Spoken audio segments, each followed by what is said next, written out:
আমার চ্যানেলে তোমাদের সকলকে স্বাগত। আজ আমরা ক্লাস 3-র রায় মার্টিন প্রশ্নবিচিত্রা থেকে অঙ্কের দ্বিতীয় পর্যায়ক্রমিক মূল্যায়নের সপ্তম স্কুল সলভ করব।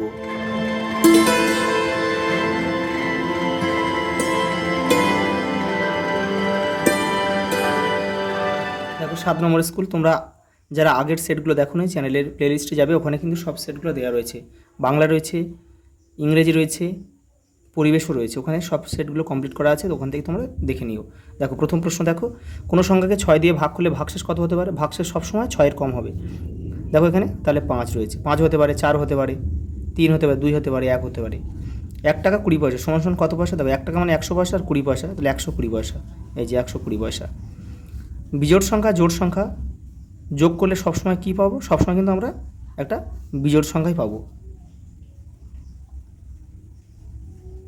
দেখো বিজোড় সংখ্যা মনে করো 1, জোড় সংখ্যা মনে করো 2, তাহলে যোগ করলে কী হয়? 3। দেখো 3 একটা বিজোড় সংখ্যা। 17 থেকে 3 বিয়োগ করা যায় কতবার?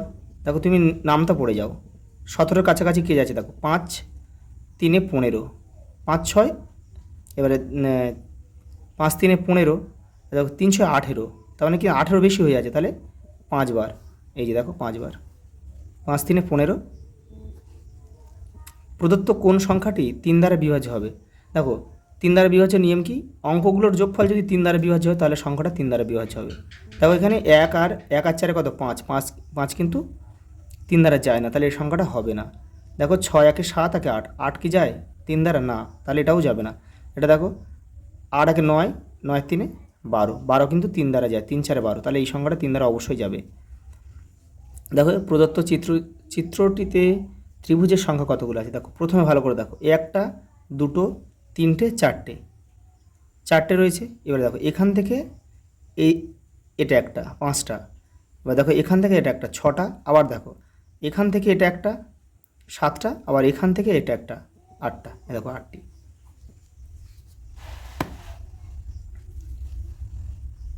পরেরটা দেখো শূন্যস্থান পূরণ করো। জোড় সংখ্যাগুলি সর্বদা কত দ্বারা বিভাজ্য হয়? 2 দ্বারা। 8টি 9-এর যোগফল, 8টি 9-এর যোগফল 8 72। দুটি ক্রমিক বিজোড় সংখ্যার অন্তর সর্বদা কত হয়? 2 হয়। কারণ কি ক্রমিক বিজোড় সংখ্যার কিন্তু বিয়োগফল সবসময় দেবে, মানে 3 আর 5, এটা হচ্ছে ক্রমিক বিজোড় সংখ্যা। দেখো এদের বিয়োগফল 2, মানে এটা বিয়োগ করলে আমরা 2 পাই। দেখো প্রদত্ত চিত্রটিতে বাহুর সংখ্যা কতগুলি? 1 2 3 4 5 6, 6টি। এক অঙ্কের বৃহত্তম বিজোড় সংখ্যাটি হলো, তাই এক অঙ্ক কত কত পর্যন্ত? 0 থেকে 9 পর্যন্ত, তাহলে 9 একটা বিজোড় সংখ্যা, তাহলে 9। ওটা দেখো বিন্যাস করে লেখো। দেখো ভালো করে লক্ষ্য করো, তীর চিহ্নটা এটা ডান দিকে গেল, মানে প্রথমে পূর্ব দিকে গেল, তারপর দেখো দক্ষিণ দিকে এলো, তারপর পশ্চিম দিকে গেল, এবার তাহলে উপরের দিকে চলে যাবে, মানে উত্তর দিকে চলে যাবে। এই এবার করবে, আর নিচে একটা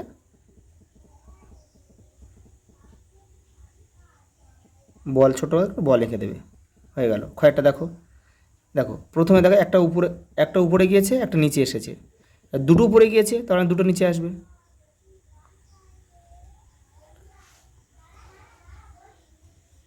দেখো নিচের প্রশ্নটির যথাযথ সমাধান করে দেখাও। 11 থেকে 20-র মধ্যে জোড় সংখ্যাগুলি পরপর লেখো। তাহলে 11 থেকে 20-র মধ্যে প্রথমে 11 বিজোড় সংখ্যা, তাহলে লেখা যাবে না। 12 14 16 18 20, মানে এক ঘর বাদ দিয়ে করলেই হয়ে যাবে। পরেরটা দেখো, কোনো ভাগ অঙ্কের ভাগফল 21, ভাজক 15, ভাগশেষ 9 হলে ভাজ্য কত হবে নির্ণয় করো। দেখো তাহলে ভাজ্য মানে আমরা কি বের করতে পারি? ভাজ্য, দেখো ভাজ্য মানে কি? ভাজক গুণ ভাগফল যোগ ভাগশেষ। তাহলে দেখো এখানে আমাদের ভাগফল কত দিয়েছে? 21 দিয়েছে, আর ভাজক কত? ভাজক 15 দিয়েছে, গুণ ভাগফল 21 দিয়েছে, আর ভাগশেষ দিয়েছে কত 9। কিন্তু আগে কিন্তু গুণের কাজ করতে হবে, তুমি 21 আর 9 কিন্তু যোগ করলে হবে না। ভালো করে লক্ষ্য করো, 21 আর 9 কিন্তু আগে যোগ করলে হবে না, আগে কিন্তু গুণের কাজ করতে হয় সব সময়। দেখো যদি ভাগ থাকতো তাহলে কিন্তু আগে ভাগের কাজ করতে হতো, সবার আগে কিন্তু ভাগ তারপর গুণ। এখানে শুধু গুণ আর যোগ আছে বলে আমরা গুণের কাজটা আগে করবো। তাহলে 15-র সাথে আমরা 21 গুণ করে 9 যোগ করলে কিন্তু আমাদের উত্তর হয়ে যাবে। দেখো এটা তোমরা করবে কোষে। দেখো 15 একে 15-এর 5, হাতে থাকে 1, 15 দুগুণে 30, আর হাতে ছিল 1 ছিল 31। তাহলে 315 যোগ এখানে 9টা রয়েছে, এটা বাদ দাও এটা। এবার দেখো তাহলে হবে কত, দেখো 315 আর 9 কত 324, তাহলে 324 কিন্তু আমাদের উত্তর। এটা কি ভাজ্য বেরিয়ে গেল। পরেরটা দেখো, ভাগ করে ভাজ্য, ভাজক, ভাগফল, ভাগশেষ দেখাও। 8, দেখো 812 আর 8। দেখো এই অঙ্কটা আগের সেটে রয়েছে, দেখো এই যে দেখো এখানে আমি এখানে করে দিয়েছি, শুধু এখানে আমি লিখে দিচ্ছি এটা। দেখো 800, দেখো 812 আর 8, তাহলে 812 মানে এখানে এটা হচ্ছে ভাজ্য, এটা ভাজক, এটা ভাজক, এটা ভাগফল, এটা চারটা ভাগশেষ। ব্যাস। পরেরটা দেখো, 705টি পেয়ারে 7টি বস্তায় সমান সংখ্যায় রাখলে প্রত্যেক বস্তায় কতগুলি করে পেয়ার থাকবে। তার মানে কী করতে হবে, এটা ভাগ করতে হবে। 7 দিয়ে ভাগ করো, 7 দিয়ে 705কে ভাগ করো। 7 10 কত, দেখো 7 10 70। এখানে দেখো ভালো করে লক্ষ্য করো, এখানে 70 মিলে গেছে, তারপরে একটা সংখ্যা রয়েছে। আমাদের কি ভাজক, দেখো ভাজক আর ভাগফল গুণ করে কিন্তু আর ভাগশেষ যোগ করে কিন্তু আমাদের কত আসতে হবে, 705 আসতে হবে, কিন্তু আমাদের 10 এসেছে এখানে। এই ভুলটাই কিন্তু তোমরা সবাই করবে, কারণ এবার তোমরা 5 নামিয়ে দেবে, এখানে কিন্তু 10ই থাকবে, কিন্তু এখানে 5 শুধু নামালে হবে না, এখানে কিন্তু আরেকটা শূন্য খাওয়াতে হবে। কারণ কি দেখো 100-র সাথে 7 গুণ করলে 700, আর এই যোগ করো 705, তবেই কিন্তু মিলবে। তাহলে আমাদের কতগুলি পেয়ারা রাখা, এখানে 100টি পেয়ারা রাখা যাবে, আর এখানে 5টা কিন্তু পড়ে থাকবে। পরেরটা দেখো, দীপু বাজার থেকে 18 জোড়া পেন কিনে আনলো। 1 জোড়া মানে 2টো, 18 জোড়া মানে কত, 18 জোড়া মানে 2 গুণ করে দেবে, তাহলে 36টি। তার মধ্যে 7 জোড়া পেন সে তার বোনকে দিয়ে দিল। 7 জোড়া মানে কত, 7 2 14, 14টা বোনকে দিয়ে দিল। তার কাছে কটি পেন রইল, তাহলে 36 থেকে 14 বাদ দিতে হবে। এখানে বসাও 36, এগুলো তোমরা কিন্তু আলাদা করে খুব করবে। বাদ দাও, 6 থেকে 4 বাদ দাও 2, 3 থেকে 1 বাদ দাও 2, মানে 22টি। তার কাছে আর 22টি পেন রয়েছে।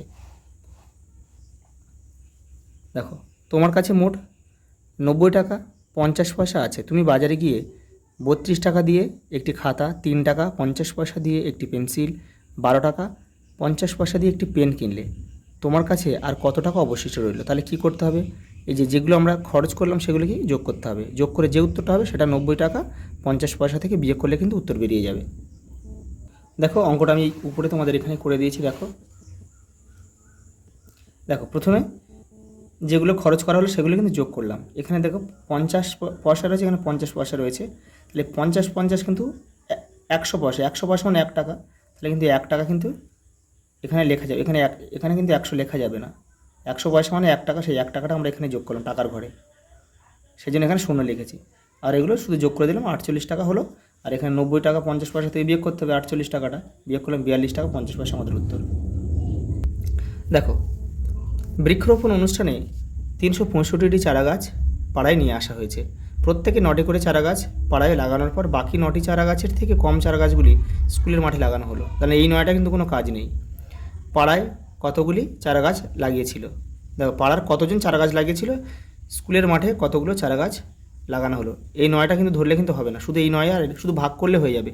ভাগ করলে আমাদের উত্তর বেরিয়ে যাবে। দেখো ভাগ করবে কি, 9 দিয়ে 365কে ভাগ করো। তাহলে দেখো এখানে 4 লাম 36, 4 লাম শুধু 36 করলে হবে না, এখানে মিলে যাচ্ছে, এখানে একটা শূন্য খাওয়াতে হবে, করে 5টা নামাতে হবে। কারণ কি দেখো ভাগফলের সাথে কিন্তু ভাজক গুণ করে ভাগশেষ যোগ করে কিন্তু ভাজ্য আসে। এখানে শুধু দেখো মিলে গেল, মিলে গেলেই কিন্তু পরে যদি সংখ্যা থাকে কিন্তু একটা শূন্য অবশ্যই খাওয়াতে হবে, নাহলে কিন্তু অঙ্ক মিলবে না। তাহলে 40 জন কিন্তু গাছ বসিয়েছিল, আর 5টি চারা গাছ কিন্তু স্কুলে বসানো হয়েছে। আচ্ছা, এই পর্যন্ত, দেখা হবে পরের ভিডিওতে।